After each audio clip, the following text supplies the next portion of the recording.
Spark के अंतर्गत और जीवा प्रभाव के भी समित सदस्य के रूप में आप रेडी और अनेक उत्सव की सहभागी रहे हैं। विश्व फाइन चैनल में जो कार्यक्रम आता है, अभी हम बताए कि समस्या का समाधान कार्यक्रम के आप प्रमुख एंकर हैं और आपके बहुत सुंदर उच्च और मीठा मधुर आवाज से हम सभी को बहुत प्रभावित किए, प्रेरणा दिए। आज हम सभी को भी ऐसे प्रेरणादायी बोल के द्वारा समस्या मुक्त बनाएंगे।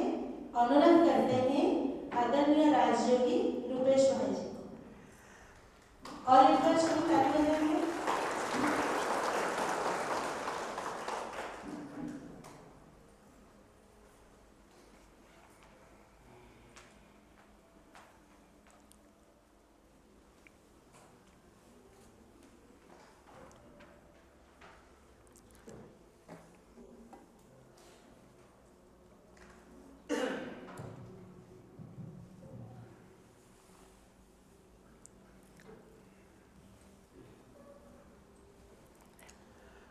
ओम शांति, ओम शांति, ओम शांति।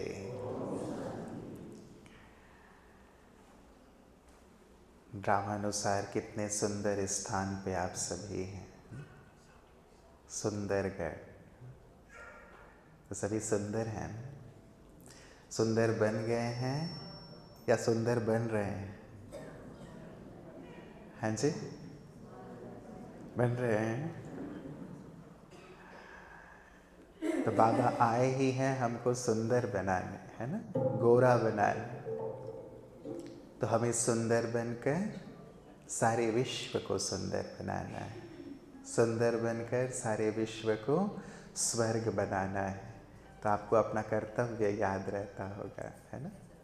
तो जल्दी से जल्दी सारे सुंदर हो करके विश्व को सुंदर बनाने के कर्तव्य में लग जाएं।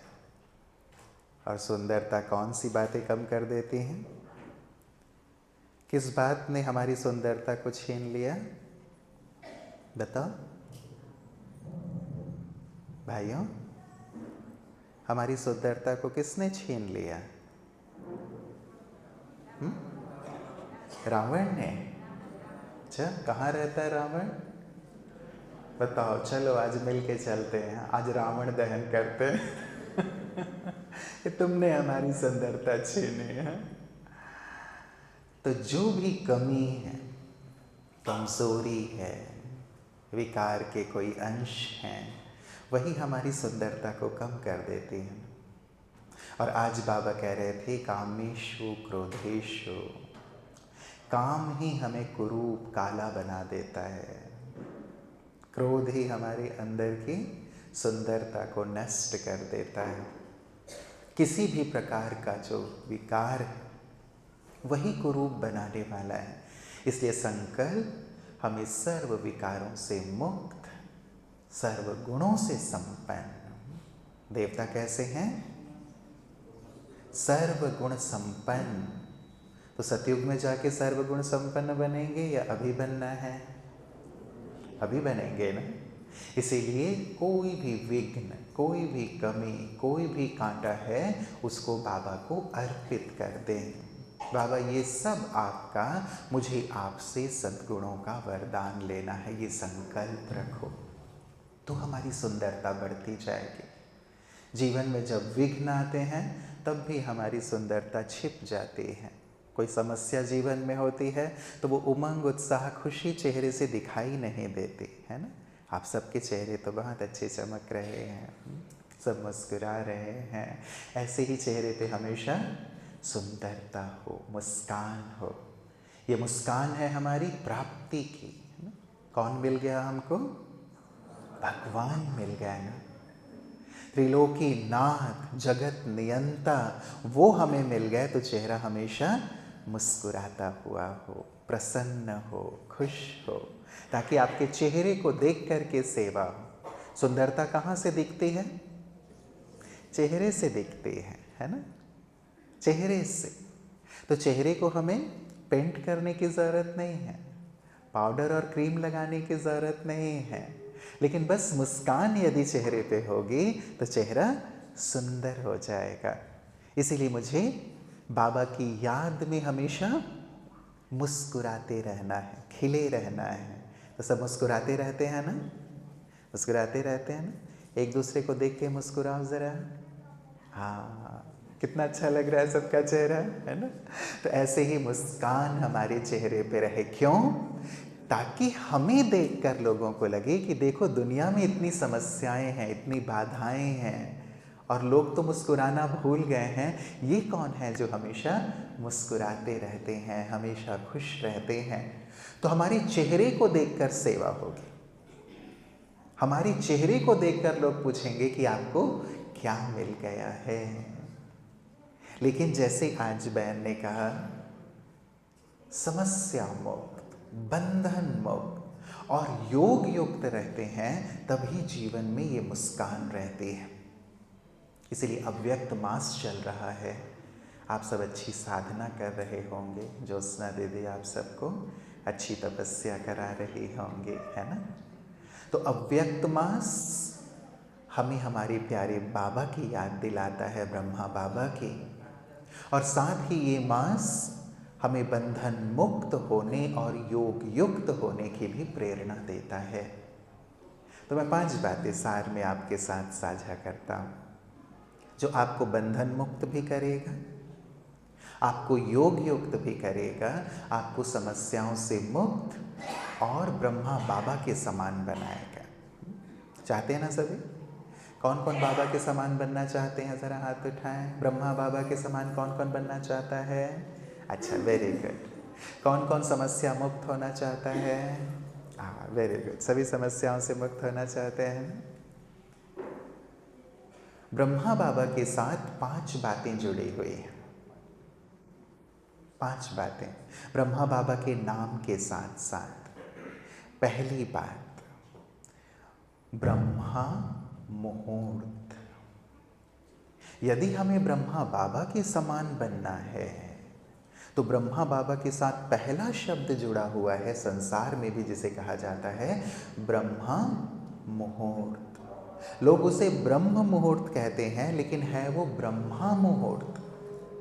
वो मुहूर्त जिसे ब्रह्मा बाबा ने, मम्मा ने, हमारी दादियों ने सबसे ज़्यादा महत्व दिया, अर्थात अमृत वेले का समय।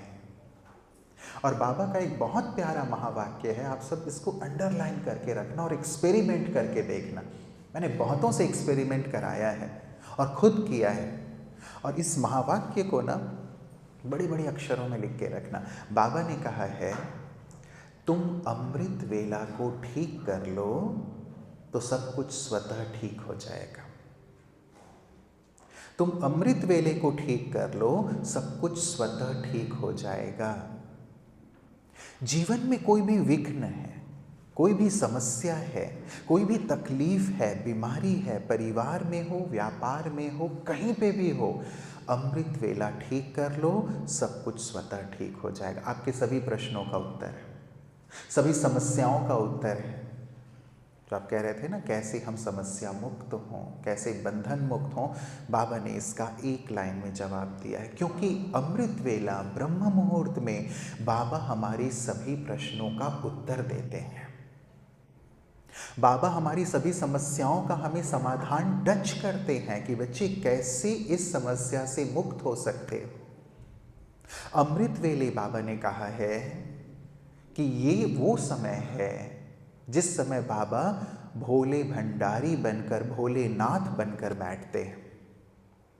सारे दिन में बाबा अलग अलग संबंधों से बैठते हैं। आज बाबा ने अलग अलग संबंध बताए। बताओ बाबा कौन कौन है, क्या क्या है बाबा? कल्पना बहन, क्या क्या है बाबा? आज बाबा ने क्या क्या बोला?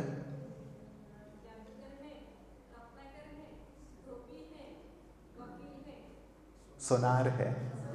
वेरी गुड भाई, ताली तो बजा। देखो कल्पना बहन को सब याद है। थैंक यू कल्पना बहन।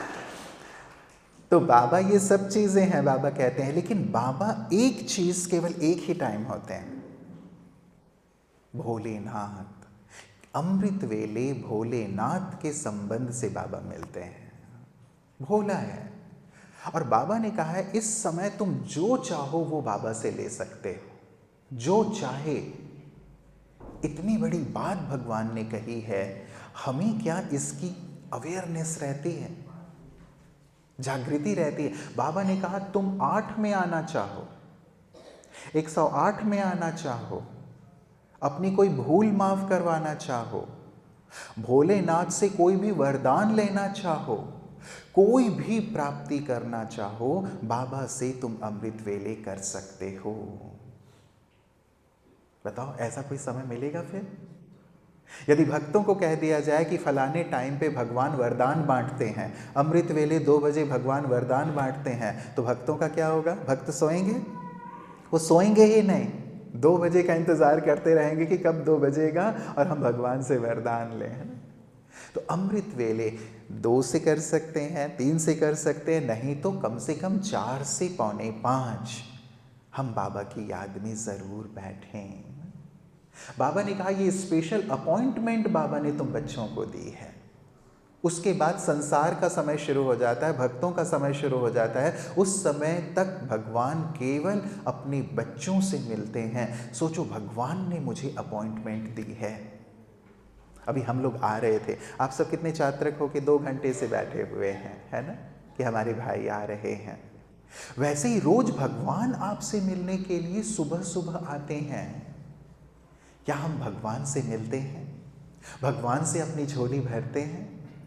ठंडी के दिन हैं तो कई लोग रजाई बहुत ओढ़ के सोए रहते हैं। तो याद रखें, एक कुमार भाई थे, उनको नींद बहुत आती थी, तो उन्होंने अपने बिस्तर के ठीक सामने ना एक बड़ा सा स्लोगन लिख के लगा के रखा था।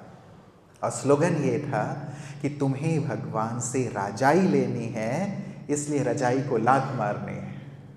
तो जैसे ही उसकी आंख खुलती थी, उस स्लोगन पे नजर पड़ती थी, तो क्या करता था? भगवान से रजाई लेनी है, इसलिए रजाई को क्या करनी है? लात मारनी है। तो रजाई को लात मार के उठ के बैठ जाता था। आप लोगों को क्या चाहिए? रजाई चाहिए या रजाई चाहिए? रजाई चाहिए? रजाई? राजाई, है ना? रजाई नहीं। तो जो रजाई को छोड़ेगा सुबह सुबह, उसको ही राजाई मिलेगी। या तो रजाई ले लो या राजाई ले लो। तो सुंदरगढ़ वाले क्या लेंगे? राजाई लेंगे ना। सभी बहुत होशियार हैं, अच्छे स्टूडेंट हैं, बाबा के नंबर 1 बच्चे। इसीलिए अमृत वेला पक्का कर लो। यदि किसी का ढीला भी हो ना, आज ये संकल्प पक्का कर लो। अव्यक्त मास है और ब्रह्मा बाबा ने विशेष करके इसी समय साधना की। मम्मा, आपने मम्मा की हिस्ट्री सुनी होगी, बारंबार हम रिपीट करते हैं। 12 बजे तक मम्मा एक किसी मिनिस्टर से मिल रहे थे, उसका इंतज़ार कर रही थी, मिलने में लेट हो गया। लेकिन फिर भी मम्मा 2:30 बजे उठ करके तपस्या में बैठ गए। और किसी ने पूछा, मम्मा 12 बजे तो आप मिली हैं, 12:30 तक सोई होंगी, फिर से 2:30 बजे उठ करके आप तपस्या में बैठ गए। तो मम्मा ने बहुत प्यारी पंक्ति कही कि मम्मा जब किसी मिनिस्टर से मिलने के लिए 12 बजे तक जाग सकती है, तो क्या अपने प्यारे पियो से मिलने के लिए मम्मा 2:30 बजे उठ नहीं सकती? ये है इम्पोर्टेंस। हम कितना महत्व देते हैं ब्रह्मा मुहूर्त को, कितना महत्व देते हैं अमृत वेले को, जिस समय भगवान अमृत बांटते हैं, जिस समय भगवान मुझे वरदान देने के लिए आते हैं। यदि मैं सोया रहूँगा तो भगवान वापस चले जाएंगे और मेरी झोली खाली रह जाएगी। गीत हम सबको सुनाते हैं, कौन सा? जो सोवत है सो खोवत है, जो जागत है सो पावत है। इसलिए जागृत, एक है तन से भी जागृत और दूसरा मन से भी जागृत, मन से भी जागृत। इसलिए अपने बिस्तर पर उठकर कहीं बैठें। कई बार ठंडी के दिनों में हम बिल्कुल चादर लपेट के, कंबल लपेट के एकदम ऐसे बैठ जाते हैं कि बस आँख दिख रही होती है और बाकी सब लपेटा होता है। तो मैं हंसी में कई बार कहता हूँ, बाबा भी आके देखते होंगे, है कौन ये, पहचान में नहीं आ रहा है, बस आँख दिखाई दे रही, बाकी कुछ दिख नहीं रहा है।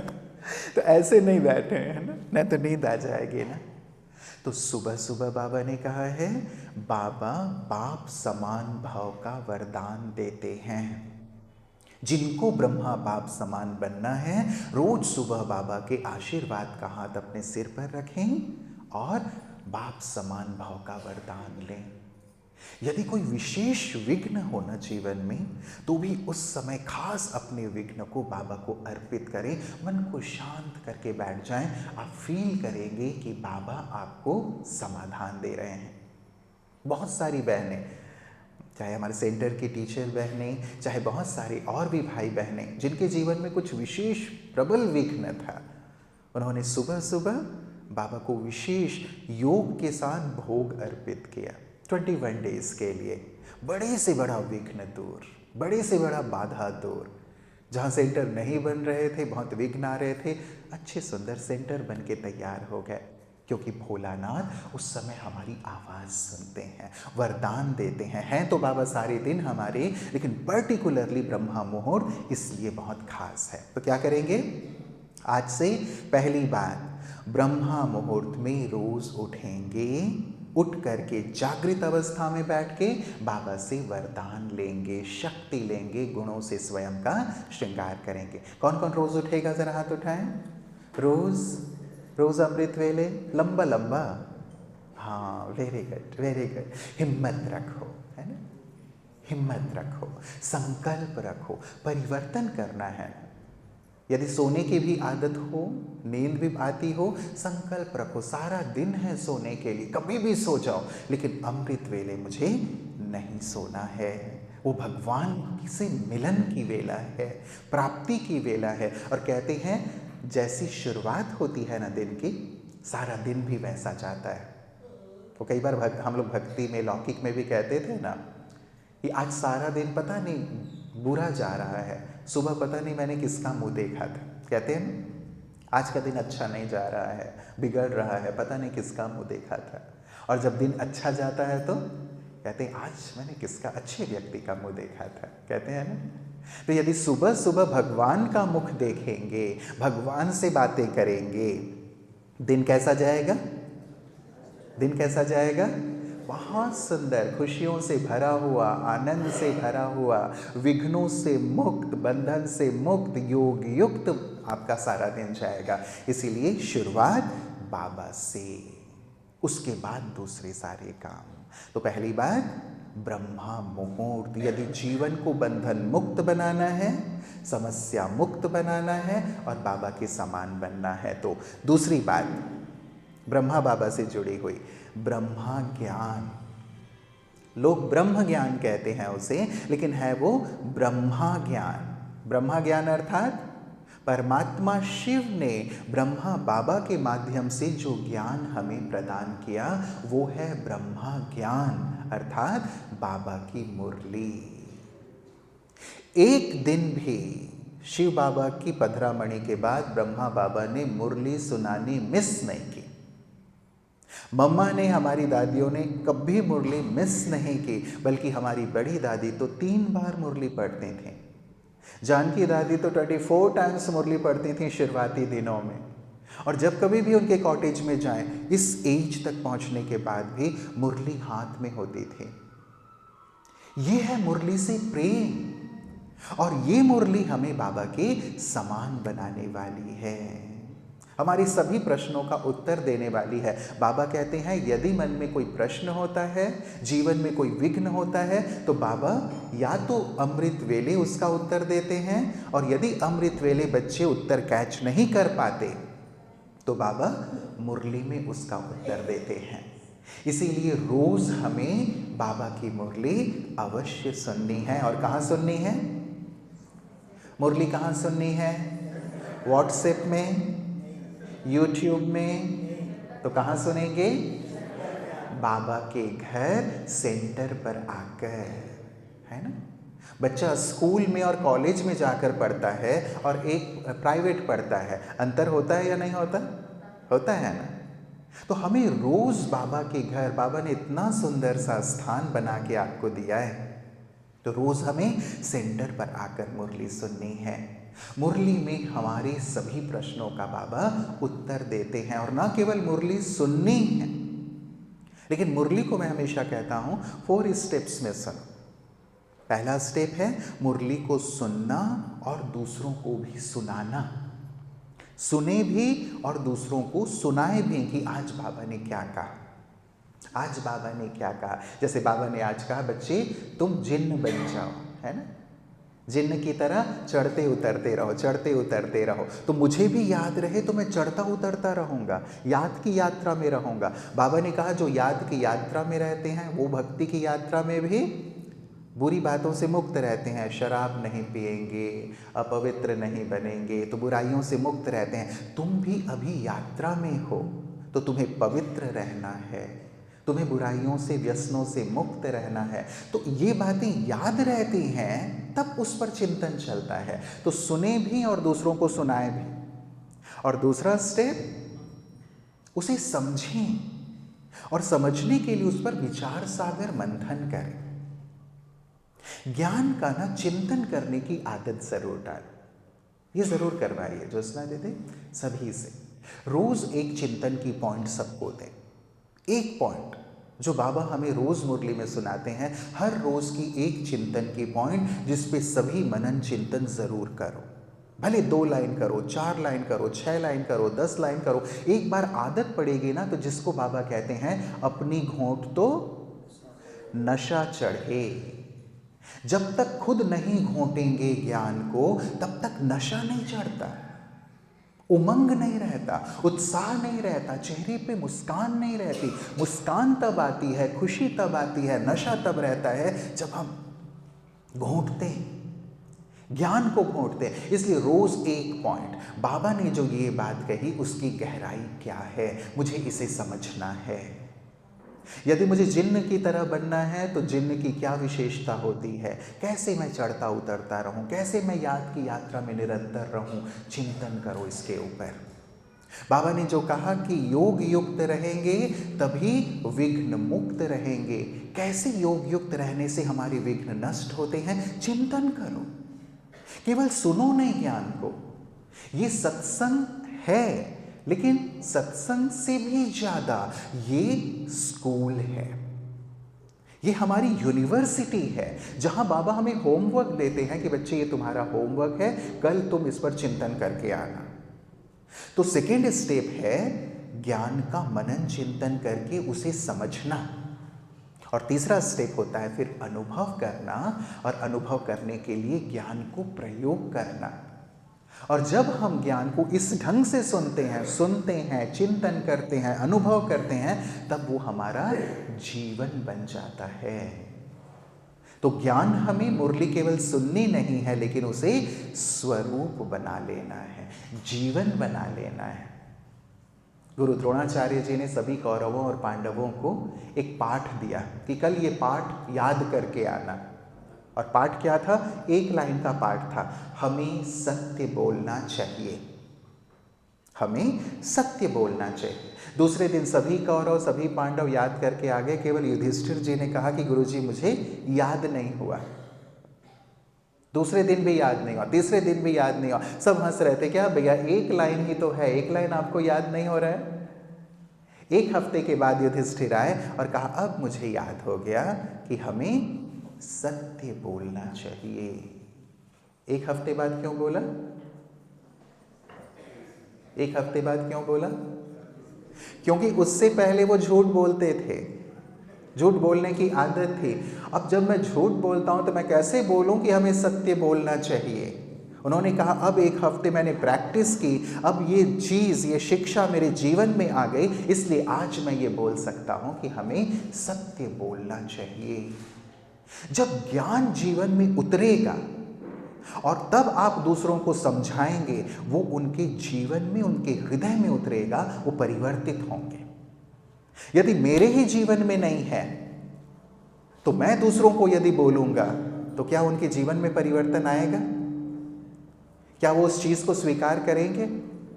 बाबा कहते हैं यदि खुद विकार में जा रहे होंगे तो दूसरों को कैसे कहेंगे कि पवित्र बनो, राइट? इसीलिए ज्ञान को जीवन में लाना। तो दूसरी बात, ब्रह्मा बाबा के समान बनने के लिए ब्रह्मा ज्ञान, ब्रह्मा ज्ञान। बाबा ने इतना महत्व दिया इसे। कोई भी 2 दिन 3 दिन 4 दिन सफ़र करके भी मधुबन आते थे ना, तो बाबा के पास जब पहुंचते थे तो बाबा पूछते थे, बच्चे आज की मुरली पढ़ी? और कहते थे कि यदि बाबा हमने आज की मुरली नहीं पढ़ी, हम ट्रैवलिंग कर रहे थे, तो बाबा कहते थे जाओ पहले मुरली पढ़ के आओ, फिर बाबा मिलेंगे। क्योंकि एक एक महावाक्य बाबा के रत्न हैं, मिस नहीं होनी चाहिए। ना जाने कौन सी बात हृदय में उतर जाए, जीवन में उतर जाए और जीवन परिवर्तित हो जाए। इसीलिए ब्रह्मा ज्ञान को रोज सुनेंगे भी, चिंतन भी करेंगे, अनुभव भी करेंगे और स्वरूप भी बनेंगे। कम से कम 1 पॉइंट रोज के लो, 1 पॉइंट, ज़्यादा ना भी लो तो कम से कम 1 पॉइंट ज़रूर रोज की मुरली से लेना है। जैसे 1 पॉइंट और आज बाबा ने कही कि बच्चे जैसे तुमने बाप को समझा है, पाया है, वैसे ही दूसरों को भी समझाओ। जैसे ज्ञान तुमने पाया और समझा है, ज्ञान दूसरों को भी समझाओ। तो आज की पॉइंट ले सकते हैं कि मुझे कम से कम रोज एक व्यक्ति को ज्ञान जरूर सुनाना है। एक नए व्यक्ति को जिसको ज्ञान नहीं है, जो मेरे संबंध संपर्क में है, मेरे आस पड़ोस में है, मुझे बाबा का परिचय उसे जरूर थोड़े शब्दों में ही सही लेकिन देना है। ये मेरा कर्तव्य है या नहीं? है ना? रोज समझाते हैं किसी एक को ज्ञान? कौन कौन रोज किसी को परिचय जरूर देता है? हाथ उठाएं। अच्छा, थोड़े से भाई बहने हैं, कभी कभी देते हैं। अच्छा रोज संकल्प रखो, रोज किसी एक व्यक्ति को जरूर देना। न तो बाबा ने कहा है, न तो वो आपको उलाहना देंगे या नहीं देंगे। आपको भगवान मिल गया था, आप हमारे पड़ोस में रहते थे, आप हमारे साथ रोज उठते बैठते थे और आपने हमें परिचय ही नहीं दिया, उलाहना देंगे ना? देंगे या नहीं देंगे? भगवान मिला था, एक बार तो हमें बताते, आपने हमें बताया ही नहीं, बोलेंगे ना? इसीलिए जरूर जो भी हमारे संबंध संपर्क में है, परिचय में है, जो भी मिलता है, सब्जी वाला, भाजी वाला, दूध वाला, जो भी है, एक को मुझे ज्ञान जरूर देना है। दादी जानकी जी जब तक किसी को बाबा का कुछ ज्ञान नहीं दे देती थी तब तक नाश्ता नहीं करती थी। बुजुर्ग होने के बाद भी सब उनको बहुत समझाते थे। हंसा दीदी बोलते थे, प्रवीणा बहन बोलती थी, दादी अब कर लो ना, अब कौन आएगा अभी ज्ञान सुनने के लिए? नहीं कोई भी आता था, पहले उनको मुरली की 2-4 लाइनें सुनाते थे, बाद में दादी नाश्ता। इतना पक्का जो बाबा कहते हैं ना कि जब तक संदेश ना दे दो, परिचय ना दे दो, ज्ञान ना सुना दो, नाश्ता नहीं करना है। दादी ने कितना पक्का कर लिया था। चलो आप नाश्ता करो, भोजन करो, लेकिन सारे दिन में कम से कम एक नए व्यक्ति को तो जरूर सुनाओ। करेंगे ऐसा? करेंगे ऐसा? जरूर। संकल्प में बहुत शक्ति है, ये जरूर करो। आपको नए नए अनुभव होंगे, ज्ञान आपको भी रिवाइज होगा, ज्ञान का चिंतन इसी बहाने चलेगा कि डॉक्टर को सुनाना है तो कैसे सुनाए, वकील को सुनाना है तो कैसे सुनाए, सोनार को सुनाना है तो कैसे सुनाए, स्टूडेंट को सुनाना है तो कैसे सुनाए। ये आपके अंदर ज्ञान का चिंतन चलेगा, आपकी बुद्धि पारस बनेगी। जो बाबा आज कह रहे थे, पत्थर बुद्धि हो गए हैं। ज्ञान का चिंतन हमें पारस बुद्धि बनाता है। तो दूसरी बात, ब्रह्मा ज्ञान। रोज क्या करेंगे? रोज सेंटर पर आकर मुरली सुनेंगे। कौन कौन सुनेंगे? जरा हाथ उठाओ। रोज सेंटर पर आकर जो मुरली सुनेंगे, लंबा लंबा हाथ उठाओ। हाँ हाँ हाँ, जरूर हाथ उठाइए। देखो बाणेश्वर भाई अपने साथी का हाथ उठा। संकल्प रखो। मैं एक ही बात कहता हूं हमेशा, और अनुभव की बात है, हिम्मत रखो। बस हिम्मत रखो। अच्छी चीज के लिए हिम्मत रखना हम सीखें। एक्सक्यूजेस पहले हम ले आते हैं, ये कारण है, ये कारण है, इतना बड़ा मेरा व्यापार है, इतना बड़ा मेरा धंधा है, इतना बड़ा ये काम है, घर को देखना पड़ता है, बच्चों को देखना अरे सब हो जाएगा। आप बाबा के लिए सोचेंगे, बाबा आपके लिए सोचेंगे। होगा या नहीं होगा? एक कमिटमेंट करो, एक कमिटमेंट जो बहुत प्रैक्टिकली है। बहुत पहले ये चीज हम लोगों ने अच्छे अभ्यास में किया था ज्ञान सरोवर में। बाबा के साथ कमिटमेंट कि बाबा आपके सारे काम मैं करूंगा, मेरे सारे काम आप करो। हो सकता है? कमिटमेंट करो, इतना अच्छा आपको अनुभव होगा ना। आप देखना, आपके सारे काम आगे से आगे बाबा करेंगे। आपका केवल एक ही काम है, बाबा को याद करना, बाबा की श्रीमत पर चलना। कमिटमेंट करो, मैं आपकी याद में रहूंगा, आपकी श्रीमत पर चलूंगा, बाकी मेरे सारे काम आपको करने हैं। आप देखो, आपके सब काम सामने से जो व्यक्ति नहीं कर रहा होगा ना, वो सामने से आके आपका काम करके जाएगा। जो आपका उधार नहीं दे रहा होगा, वो आपका पैसा लेके आ जाएगा। भाई साहब, ये आपके पैसे में लेके ये आपका पैसा लो। इतने अच्छे अनुभव होते हैं। बाबा का महावाक्य, तुम मेरी याद में मग्न रहो, तुम्हारे लिए सोचने का काम भी मैं करूंगा। भगवान वाच, ईश्वर ने यह वायदा किया है, किसी मनुष्य ने वायदा नहीं किया है। मनुष्य वायदा करके तोड़ सकता है, वो सत्य है, और सत्य कभी असत्य नहीं बोलता। उसकी वाणी इटर्नल है, सत्य है। अनुभव करके देखो, तुम मेरी याद में मग्न रहो, तुम्हारे लिए सोचने का काम मैं करूंगा। तुम मेरे पथ पर आकर देखो, तुम्हारे पथ को मैं सुगम करूंगा। तुम मेरी शरण में आकर के देखो, मैं तुम्हारे सारे कार्यों को आसान कर दूंगा, तुम्हारे सारे विघ्नों को हर लूंगा। तीसरी बात जो ब्रह्मा बाबा से जुड़ी हुई है, वो है ब्रह्मा भोजन। ब्रह्मा भोजन है ना। और किसी चीज़ के साथ ब्रह्मा बाबा का नाम नहीं जुड़ा है। हम लोग हंसी में कहते हैं कि हम कभी भी नहीं कहते ब्रह्मा ट्रांसपोर्ट, ब्रह्मा अकोमोडेशन, कहीं भी ब्रह्मा बाबा का नाम नहीं है, लेकिन ब्रह्मा भोजन। क्यों? बाबा ने एक बहुत सुंदर महावाक्य कहा है, मैं विस्तार नहीं करूंगा। एक महावाक्य बाबा ने कहा, यदि तुम याद में रहकर भोजन करो और याद में रहकर भोजन बनाओ, याद में रहकर बनाओ और याद में रहकर खाओ, तो तुम्हारा आधा पुरुषार्थ ऐसे ही हो जाएगा।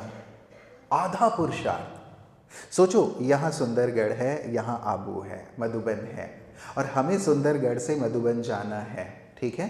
तो केवल एक धारणा अपना ली, याद में रहकर भोजन बनाना और याद में रहकर खाना। तो यहाँ से जो सुंदरगढ़ से आप चलेंगे ना मधुबन के लिए, आप हाई जंप लगा के बीच तक पहुँच जाएंगे, आपकी आधी यात्रा पूरी हो जाएगी।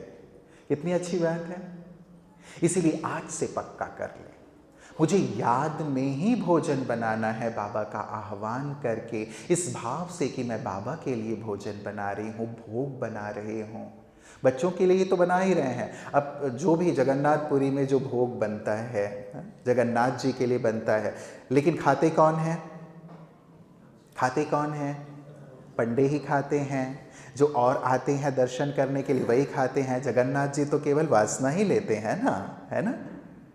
लेकिन भाव ये हो, मैं बाबा के लिए बना रही हूँ, बाबा के लिए भोग बना रही हूँ। बाबा इस पे प्योर वाइब्रेशंस भर रहे हैं। मैं परम पवित्र आत्मा हूँ, परम पवित्र आत्मा हूँ, शुद्ध आत्मा हूँ। बाबा की ऐसी याद में डूबकर, बाबा के गीत सुनते हुए, कोई बहुत अच्छी सी क्लास सुनते हुए, वैरायटी रखो, लेकिन मन मेरा बाबा के साथ जुड़ा हुआ हो। भोजन बनाते हुए भोजन शुद्ध हो जाएगा। फिर बाबा को भोग लगाकर मौन में रहकर भोजन स्वीकार करें, बाबा की याद में। कौन कौन मौन में भोजन करता है आप में से? हाथ उठाएं जरा, जो मौन में भोजन करते हैं। मौन में, अच्छा, बहुत अच्छा। संकल्प रखो, थोड़े हैं, संकल्प रखो। 15 मिनट हमें भोजन करना होता है, ठीक है। कभी सेवा अर्थ कोई मेहमान आ जाते हैं, कोई बड़े गेस्ट होते हैं, उनके साथ हमें भोजन करना होता है, तब हमें लोक व्यवहार को देखते हुए हम वाचा में आते हैं। लेकिन जब आप घर में भोजन कर रहे हो ना, 15 मिनट मेरी साधना का समय है, मेरी तपस्या का समय है। और बाबा ने कहा है कि तुम मेरे साथ भोजन करो, मेरी याद में भोजन करो। भगवान ने ऑफर किया है, मैं तुम्हारे साथ भोजन करूंगा। सोचो कितनी बड़ी बात है। यदि चीफ मिनिस्टर, प्राइम मिनिस्टर हमें भोजन में बुलाएं, तो हम कितने उत्साह से जाते हैं कि आज सीएम के साथ, पीएम के साथ मेरा भोजन है। कितना हम तैयार होकर के जाते हैं, कितना अटेंटिव होकर के जाते हैं। और यहाँ भगवान कह रहे हैं कि मैं तुम्हारे साथ भोजन करूंगा, और हम भगवान को भूल जाते हैं। केवल भोग लगा देते हैं। पहले थाली हमारे सामने आती है, हमने थाली को दृष्टि दी, बाबा को याद कर लिया। उसके बाद सारे खुद टूट पड़ते हैं उसमें। फिर बाबा एक तरफ, बाबा भी सोचते हो मुझे बुलाया था खाना खाने के लिए और खुद ही सारा प्यार से इनवाइट किया मुझे, आ जाओ साथ में खाना खाएंगे। हाँ, उसके बाद फिर कि चलो अब साइड में बैठ जाओ, अब सारा मैं खाऊंगा। ऐसा नहीं, प्यार से एक गिट्टी बाबा को, बाबा ने एक गिट्टी मुझे खिलाई। बहुत अच्छा अनुभव होता है। जैसे मैंने अपने बाबा को खिलाया पिता के रूप में, पिताजी ने मुझे खिलाया। मैंने अपनी माँ को खिलाया, माँ ने मुझे खिलाया। मैंने अपने साजन को खिलाया, साजन ने मुझे खिलाया। एक एक गिट्टी बहुत प्यार से। कभी पांचों स्वरूपों की प्रैक्टिस करते हुए खाओ। एक गिट्टी खाई, परम धाम में खाया, जब तक वो चबा रहे हैं परम धाम का अनुभव। दूसरी गिट्टी ली, तब तक स्वर्ग का अनुभव। तीसरी गिट्टी खा रहे हैं अपने पूज्य स्वरूप में, इतना आनंद आता है। और क्यों बाबा कहते हैं, बाबा का एक महावाक्य है। बाबा ने कहा यदि तुम याद में भोजन नहीं करोगे तो भोजन माया खा जाएगी। कैसे? साइंस ये कहता है कि जो हम कुक्ड फूड खाते हैं ना, पका हुआ भोजन, वो कम से कम 16 से 18 घंटे हमारे पेट में रहता है। और जिस संकल्प के साथ हम खाते हैं, उसी संकल्प के वाइब्रेशन उसमें भर जाते हैं। जिस संकल्प से हम खाते हैं, जिस संकल्प से भोजन बनाया जाता है और जिस संकल्प से खाया जाता है, वो दोनों भोजन में समा जाते हैं। और जो भोजन फिर हमने खाया 16 से 18 घंटे मेरे अंदर है। अब यदि मैंने व्यर्थ चिंतन में खाया है, दुनियावी चिंतन में खाया है, मोबाइल देखते हुए खाया है, टेलीविजन देखते हुए खाया है, मोबाइल पे बात करते हुए खाया है, तो क्या होगा? वही वाइब्रेशन भोजन में समा जाएंगे और अगले 16 से 18 घंटे तक आपको वही संकल्प आते रहेंगे जिन संकल्पों में आपने खाया। व्यर्थ। और फिर हम कहते हैं कि बाबा की याद तो ठहरती नहीं, बाबा तो याद ही नहीं आता। हम इतनी कोशिश करते हैं, इतनी मेहनत करते हैं। एक समय है आपके पास बहुत सुंदर सा, याद में 15 मिनट खा लो, अगले 15 घंटे आप योग युक्त रहोगे। 15 घंटे तक केवल थोड़ा सा टेंशन देने की जरूरत पड़ेगी। ये है माया, विघ्नों और बंधन से मुक्त होने का सुंदर जरिया, तरीका। छोटी सी लगती है लेकिन बहुत विशाल है। इसलिए क्या करेंगे आज से? मेरा एक दोस्त है, ज्ञान में नहीं है। एक बार मैंने उसे फ़ोन किया, मधुबन आने के लगभग 5 साल बाद मैंने उसको फ़ोन किया, बहुत ही क्लोज फ्रेंड। अब उसे भी पता है कि मैं फ़ोन इसीलिए करूँगा जब कोई सेवा होगी तब। लेकिन जब मैंने फ़ोन किया, उसकी माँ ने उठाया और माँ ने उठा के कहा कि बेटा अभी ना वो भोजन कर रहा है और भोजन करते समय वो बात नहीं करता। सोचो, वो ज्ञान में नहीं है लेकिन जीवन का एक नियम, मैं खाऊंगा मौन रह के खाऊंगा, ईश्वर की याद, जो भी इष्ट को वो मानता है उसकी याद में खाओ। इतना नियम पक्का कि उसका एक बहुत क्लोज फ्रेंड जो 5 साल के बाद उसे फ़ोन कर रहा है, उसका फ़ोन भी नहीं। नहीं मतलब नहीं, नियम मतलब नियम। मुझे बहुत प्रेरणा मिली, सीख मिली कि बाबा यहाँ रोज़ हमें कहते हैं कि बच्चे मौन में रहकर याद में भोजन करो, और हम उसे हल्का कर देते हैं। और एक व्यक्ति जिसके पास ज्ञान नहीं है वो भी इस चीज़ को कितना स्ट्रिक्टली फॉलो कर रहा है। तो खा सकते हैं 15 मिनट मौन में भोजन? कौन कौन खा सकता है? ज़रा हाथ उठाओ जो आज से मौन में भोजन करेंगे लंबा लंबा। आप कहेंगे भैया आज प्रतिज्ञा करवाने आए। Thank you very much. आया हूँ तो कुछ लेके जाऊंगा, है ना? तो मुझे गिफ्ट तो देंगे ना सुंदरगढ़ से, है ना? तो और कुछ गिफ्ट नहीं चाहिए, ये संकल्पों की गिफ्ट आप देना, ये संकल्पों के। फिर ज्योत्सना दीदी जब भी आएंगे, बानेश्वर भाई, तो मैं ज़रूर पूछूंगा कि सभी अपनी गिफ्ट देने के बाद वापस तो नहीं ले ली है, पक्का रहना। चौथी बात जो ब्रह्मा बाबा से जुड़ी हुई है वो है ब्रह्मचर्य। ब्रह्मचर्य हमारी ब्राह्मण जीवन का श्रृंगार, हमारी ब्राह्मण जीवन का आधार, हमारे लिए जीवदान, हमारी शोभा, हमारी सबसे बड़ी आइडेंटिटी, हमारी सबसे बड़ी पर्सनालिटी, हमारी सबसे बड़ी पब्लिसिटी। संसार में आज कुछ नहीं है तो वो है पवित्रता, बाकी सब कुछ सबके पास है, धन दौलत, बड़ी बड़ी ऐशो आराम, सब चीज़ें हैं, लेकिन पवित्रता न होने के कारण अंदर से खोखले हैं। और बाबा ने हमसे केवल यही एक चीज़ मांगी है, और यही धारणा हमें बाप समान बनाने वाली है। इसलिए पक्का कर लेना, मनसा वाचा कर्मणा, मुझे संपूर्ण पवित्र रहना है। ब्रह्मचर्य व्रत का संपूर्ण पालन, इसमें ना दृष्टि इधर उधर हो सकती, ना संकल्प इधर उधर हो सकते। एक बार मैंने भगवान से प्रण कर लिया, अब उसे वापस नहीं लेना है। मुझे आजीवन ब्रह्मचर्य व्रत का संपूर्ण पवित्रता का पालन करना है। पक्का है ना? या माया बीच बीच में थोड़ी सी टेस्ट करती रहती है, आके आपका दरवाज़ा खटखटाती रहती है, कितनी पुरानी दोस्ती है हमारी, थोड़ा तो खोलो ना दरवाज़ा, थोड़ा मेरा चेहरा ही देख लो कि मैं कैसी दिखती हूँ। खटखटाती है दरवाज़ा बीच बीच में, हाँ? आती है? आए तो बोलो, बहन जी आपको हमने विदाई दे दिया है, अब जाओ। अभी अब द्वापर में ही आना है ना। अब तो हम पक्के भगवान के हैं, भगवान से मैंने वायदा कर लिया। मुझे एक संकल्प जो बाबा ने साकार मुरली में कही थी, उसने बहुत दिल को छुआ। साकार महावाक्य बाबा ने कहा, बच्चे तुम्हारा बाप तुम्हारे सम्मुख बैठकर तुमसे अपवित्रता की भीख मांगता है। कितना हार्ट टचिंग है ना। तुम्हारा बाप तुम्हारे सम्मुख बैठकर तुमसे अपवित्रता की भीख मांगता है, क्या तुम अपने बाप को भीख नहीं देंगे? नहीं देंगे?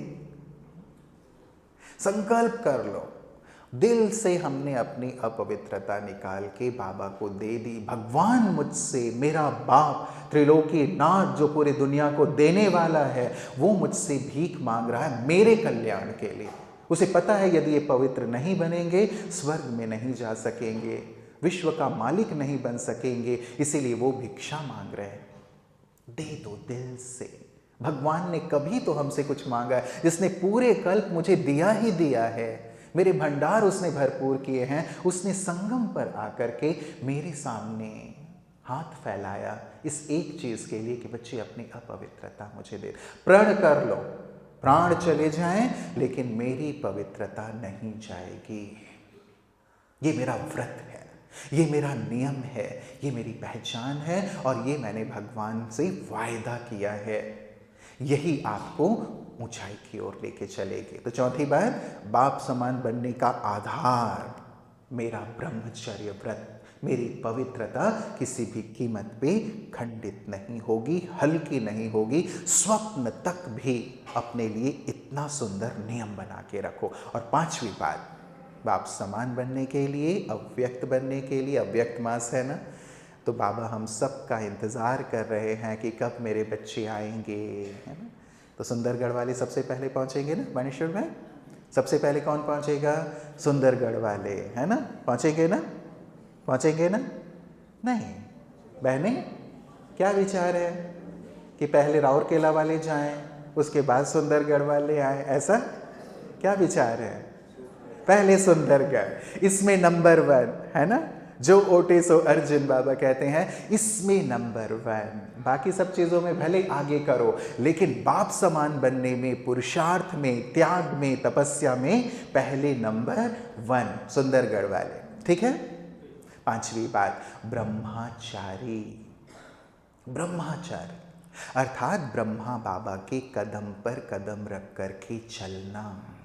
सिंपली, विस्तार बहुत हो सकता है ब्रह्मचारी का, लेकिन एक वाक्य याद रखो, यदि ब्रह्मा बाबा होते तो क्या करते?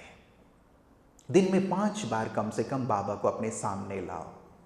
यदि ब्रह्मा बाबा होते, मेरी जगह होते तो क्या करते? कैसे बाबा सोचते, कैसे बाबा बोलते, कैसे बाबा कर्म करते, कैसे बाबा चलते, कैसे बाबा व्यवहार करते, बाबा क्या करते? केवल बाबा होते तो क्या करते? केवल इस संकल्प को लाओ और बाबा को सामने देखते हुए बाबा को कॉपी करो। केवल हमें एक ही चीज करनी है, बाबा को कॉपी। दादी गुलजार जी से एक बार किसी ने पूछा, दादी नया पुरुषार्थ क्या करें? दादी गुलजार ने कहा, नया कुछ करने की ज़रूरत नहीं है, केवल बाबा को कॉपी करना है। तो हम बाबा को ऐसे कॉपी करें। बाबा वतन में कब से इंतज़ार कर रहे हैं ना?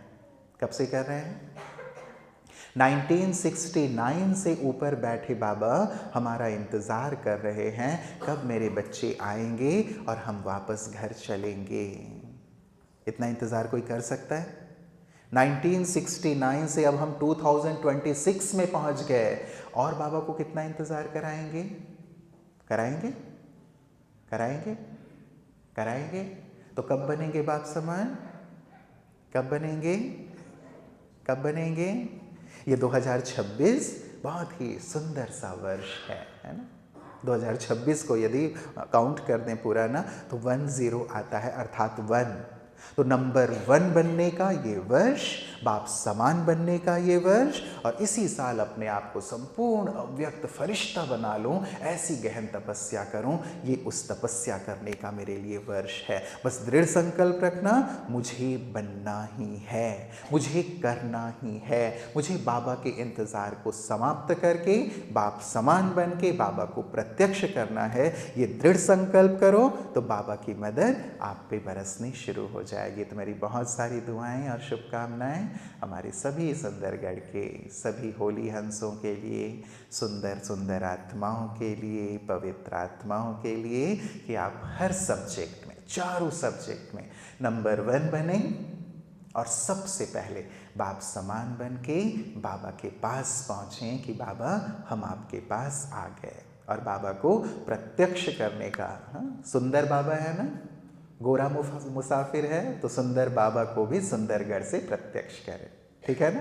तो अपने लिए तो ताली बजा लो, हाँ बाबा हम ये करेंगे।